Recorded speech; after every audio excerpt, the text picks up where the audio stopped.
The Trouble with Mud. One morning, Thomas was being clean when Gordon arrived. Mud had blown all over his smart blue paint. "Hello, Gordon," called Thomas. "You look as if you had a mud bath. Be a sensible engine and have a shower instead." Gordon snorted.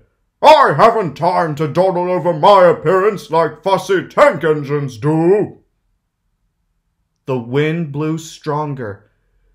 "Whew, Gordon, slow down," called his driver. This made Gordon crosser still. "Now I'll be dirty and late, he hissed. At the next station was a sign. All trains must wash down daily. James had just finished being cleaned. "Come on, Gordon," said his driver. "You'll feel better too after a good hose down." "Pah!" said Gordon, and angrily let off steam. Mud went everywhere. "You're a very naughty engine," said Gordon's driver. "Now James will need another shower. You'll have to wait your turn till later." "Good riddance," huffed Gordon. "I'm far too busy to waste time with water." He finished his journey safely and steamed into the big station. The Fat Controller was waiting. So were Gordon's coaches and the passengers. "Goodness gracious," said the Fat Controller. "You can't pull the train. Henry will have to do it. Gordon, you better get clean straight away." Gordon was soon being washed. "Mind my eyes," he grumbled. Then he pulled trucks for the rest of the day. Goods trains, he spluttered. He felt his position deeply. He bumped them hard.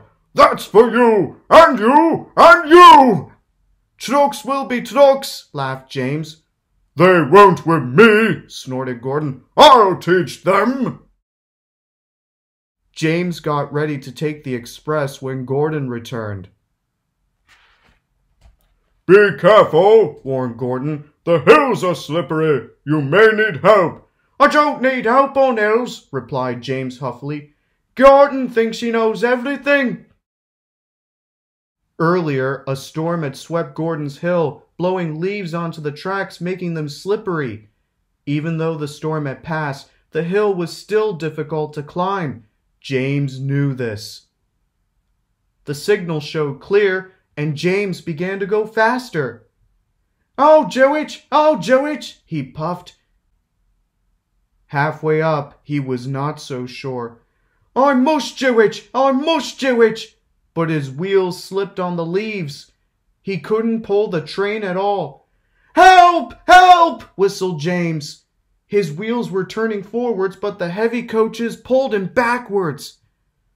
The whole train started slipping down the hill. His driver shut off steam and put on the brakes. Then carefully he stopped the train. Gordon saw everything. "Ah, well, we live and learn. Never mind, little James. I'm going to push behind." Clouds of smoke and steam towered from the snorting engines as they struggled up the hill. "We can do it," puffed James. "We will do it," puffed Gordon. At last they reached the top. "Peep, peep, thank you, goodbye," whistled James. "Poop, poop," answered Gordon. "Goodbye." That night the Fat Controller came to see the engines. Gordon was miserable. "Please, sir," said Thomas, "can Gordon pull coaches again now?" "If you understand that having a washdown is essential to every engine, then yes, Gordon, you may." "Thank you," grunted Gordon. The other engines settled happily to sleep. "Dirty or clean, I'm a famous machine," murmured Gordon, but no one heard but him.